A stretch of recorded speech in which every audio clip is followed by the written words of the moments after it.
ప్రముఖ దర్శకుడు రామ్ గోపాల్ వర్మ కోసం ఆంధ్రప్రదేశ్ పోలీసులు వేట మొదలుపెట్టారు.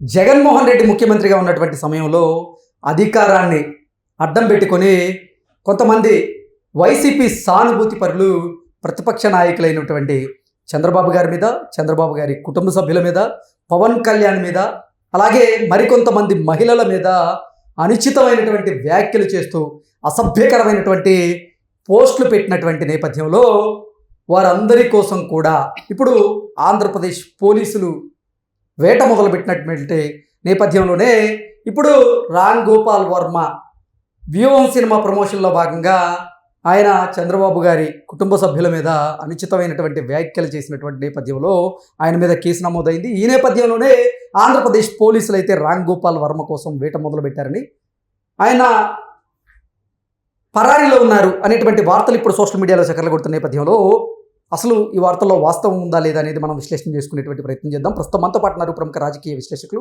ప్రముఖ సీనియర్ జర్నలిస్ట్ దుర్గా వడ్లమణి గారు. వారితో మాట్లాడదాం. దుర్గా, నమస్తే అండి. నమస్తే. రామ్ గోపాల్ వర్మ కోసం ఆంధ్రప్రదేశ్ పోలీసులు వేట మొదలుపెట్టినట్టుగా, అది తెలుసుకున్నటువంటి రామ్ గోపాల్ వర్మ పరారీలో ఉన్నట్లుగా కొన్ని వార్తలు అయితే ఇప్పుడు సోషల్ మీడియాలో చక్కర్లు కొడుతూ ఉన్నాయి. ఏంటి వార్తల్లో వాస్తవం ఉందా? అంటే ఆయన మీద కేసు నమోదైంది అయితే అందరికీ తెలుసు, కానీ ఆయన పరారీలో ఉన్నారా అంటే ఏం చెప్తారు? ఈ నెల నవంబర్ 10న ఆయన మద్దిపాడు పోలీస్ స్టేషన్లో టీడీపీ ప్రధాన కార్యదర్శి అక్కడ, అంటే ప్రకాశం జిల్లా, ఈ రామ్ గోపాల్ వర్మ మీద ఒక కేసు నమోదు చేశారు. ముఖ్యంగా ఈ వ్యూహం సినిమా తీశారు కదండి, అంటే వైసీపీ అధికారంలో ఉన్నప్పుడు. సో ఆ టైంలో ఆయన ఎక్స్ వేదికగా ఆ ప్రమోషన్స్లో భాగంగా పవన్ కళ్యాణ్ మీద, చంద్రబాబు నాయుడు గారి మీద, తర్వాత నారా బ్రాహ్మణ్ మీద కూడా అనుచిత వ్యాఖ్యలు చేశారు. ఎగ్జాక్ట్లీ తప్పు కదండి. అంటే మనం జర్నలిస్టులం కాబట్టి కొన్ని పదాలు వాడలేకపోతున్నాం, కానీ అనుచిత వ్యాఖ్యలు అని చెప్తున్నాం, కానీ అంతకంటే చండాలమైనటువంటి అదే పదాలను వాడారు. కరెక్ట్. ఇప్పుడు వీళ్ళందరికీ కూడా పెర్వర్షన్ వస్తుందేమోనండి ఒక స్టేజ్ వచ్చేసరికి. లేకపోతే ఒక మంచి డైరెక్టర్గా పేరు తెచ్చుకున్న రామ్ గోపాల్ వర్మకి దీన్ని పొయ్యే కాలం అనాలా, ఏమనాలి? ఒక మంచి డైరెక్టర్గా ఉండి నువ్వు ఇంకా మంచి సినిమాలు చేయకుండా చేసుకో, ఏ సినిమా అయినా చేసుకో, పొలిటికల్గా చేసుకో, నోటి దొరత ఎందుకు, నోటి దోల ఎందుకు నీకు? ఇప్పుడు ఇవాళ రామ్ గోపాల్ వర్మ తప్పించుకుని తిరుగుతున్నాడుగా, ఇదొక దౌర్భాగ్యమేగా. నీకేం కర్మ? అంటే వైసీపీకి అంటకాగిన వాళ్ళందరూ మీరు గమనించండి, 5 ఏళ్లలో నోరు పుచ్చుకుని బతికిన వాళ్ళందరూ, నోరు పడేసుకున్న వాళ్ళందరూ ఈరోజు నోర్లు మూసుకుని దాంకుంటున్నారు, భయపడుతున్నారు. ఇప్పుడెందుకు నోరు లేవట్లా? మీకు అండ ఉంది, ఆ రోజు వైసీపీ అండ ఉంది, ఉంటే బూతులు మాట్లాడతారా? అంటే ఒక ముఖ్యమంత్రి బూతుల దగ్గరుండి మాట్లాడిస్తాడా అప్పటి ముఖ్యమంత్రి? అంటే ఇంకా అలాంటి వాడు అసలు ముఖ్యమంత్రి పదవికి పనికొస్తాడా? ఓకే, మళ్ళా వద్దామని ఎలా అనుకుంటాడు? నిన్న కూడా అంటున్నాడు కదా, జమిలో గిమిలో ఏదో వచ్చేస్తుంది, 2 ఏళ్ళు తప్పితే 4 ఏళ్ళు మనం మళ్ళీ అధికారంలోకి వచ్చేస్తాం. దేనికి వచ్చేస్తావు? అంటే ఈ బూతులకి నిన్ను ప్రజలు ఆహ్వానిస్తారా మళ్ళా? ఇప్పుడు ఇవాళ శ్రీరెడ్డి భయపడుతోందా? నిన్న ఎప్పుడూ లేని పోసాని కృష్ణమురళి ఎంత సాఫ్ట్గా మాట్లాడాడంటేనండి, బెదిరిస్తున్నాడు. ఇంకా నేను ఆత్మహత్య చేసుకోవాలి. దేనికి ఆత్మహత్య చేసుకోవాలి? ఏంటి అసలు? ఇప్పుడు వైసీపీ సానుభూతి పరుల్లో ఎందుకు భయం మొదలైంది అంటే, బోరుగడ్డ అనిల్ కుమార్ అరెస్ట్ తర్వాత, వర్రా రవీందర్ రెడ్డి అరెస్ట్ తర్వాత, ఇప్పుడు శ్రీరెడ్డి మీద కొన్ని కేసులు నమోదైనటువంటి నేపథ్యంలో, రామ్ గోపాల్ వర్మ మీద కొన్ని కేసులు నమోదైనటువంటి నేపథ్యంలో వీరందరూ ఇప్పుడు భయపడుతున్నారా? ఖచ్చితంగా. అంటే వాళ్ళు ఏమనుకున్నారంటే, చంద్రబాబు నాయుడు ఏం పట్టించుకోడు, తెలుగుదేశం కూటమి ఊరికే కబుర్లు చెప్తుంది, వాళ్ళు అరెస్టులు చేయరు, ఇదేమీ వైసీపీ కాదు అనుకున్నారు. మరి అనుచిత వ్యాఖ్యలు, అనుచితమైనటువంటి పోస్టులు చేసినప్పుడు వీరందరూ మర్చిపోయారా? మర్చిపోతారు కదండి. అప్పుడు ఒళ్ళుపై తెలియకుండా మాట్లాడతారు, ఇప్పుడు ఒళ్ళు తెలుస్తోంది వాళ్ళకి. అంటే నేల మీదకి వచ్చారు, అయిపోయింది, ఆ పదవి అంతా అయిపోయింది కదా. ఆయనకి అధికారం పోయింది, ఎవరికి? జగన్మోహన్ రెడ్డికి. అధికారం పోయాక ఇంకా వీళ్ళ పరిస్థితి ఏంటి? ఇప్పుడు ఆయనకే దిక్కులేదు. ఇప్పుడు నేను చెప్పింది షర్మిల, మీరు చిన్న చిన్న పావులు పట్టుకుంటున్నారు, బాగానే ఉంది, వర్రాన్ని అరెస్ట్ చేశారు, చాలా సంతోషం, నాకు చాలా హ్యాపీగా ఉంది, కానీ ఆ పెద్ద అనకుండా మా అన్నని పట్టుకోండి అంది కదా, నేను అరెస్ట్ చేయండి అంది. నిన్న షర్మిల నిన్న మధ్యాహ్నం ఒక ప్రెస్ మీట్ పెట్టి మరి, అంటే చెల్లెలు ఎంత బాధపడిందో చూడండి.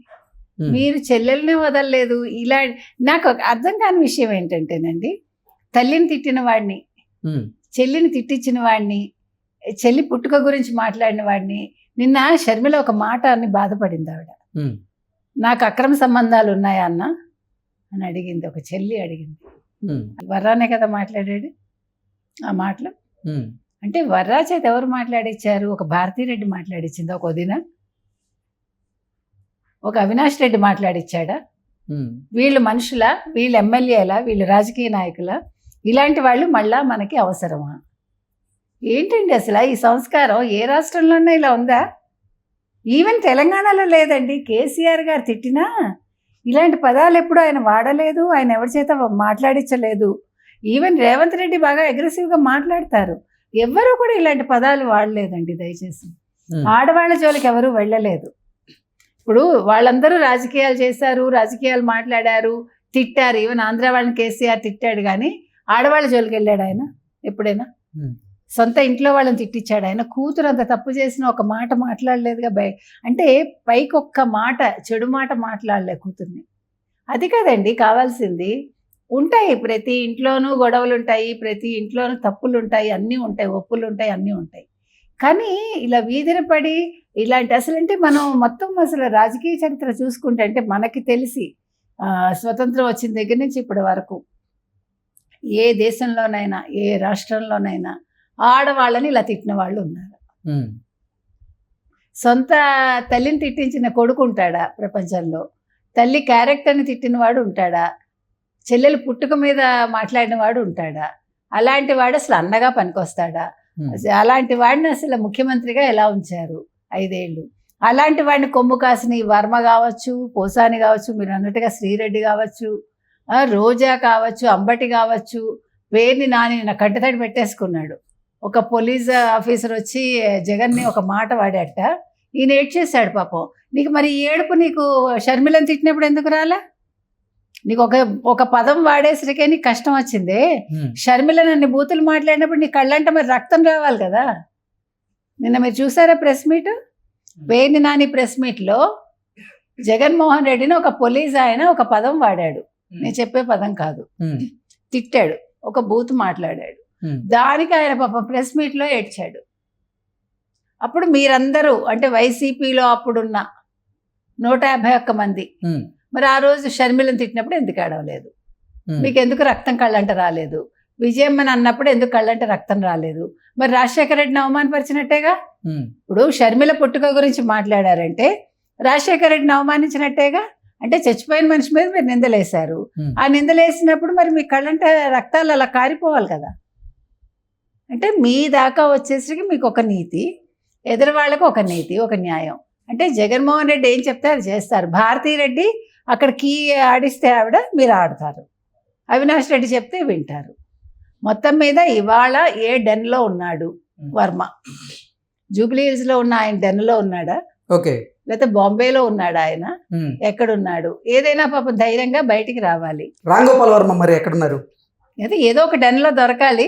మరి చూద్దాం మరి ఎవరితో ఉన్నాడా ఆయన, ఏం చేస్తున్నాడో, ఆయన రాసలీలలో లేకపోతే మరి ఇంకేదైనా సినిమా డైరెక్షన్ చేయబోతున్నాడా, కథా కమామిష్యూలో ఉన్నాడా చూడాలి. Okay madam, thank you so much. Thank you.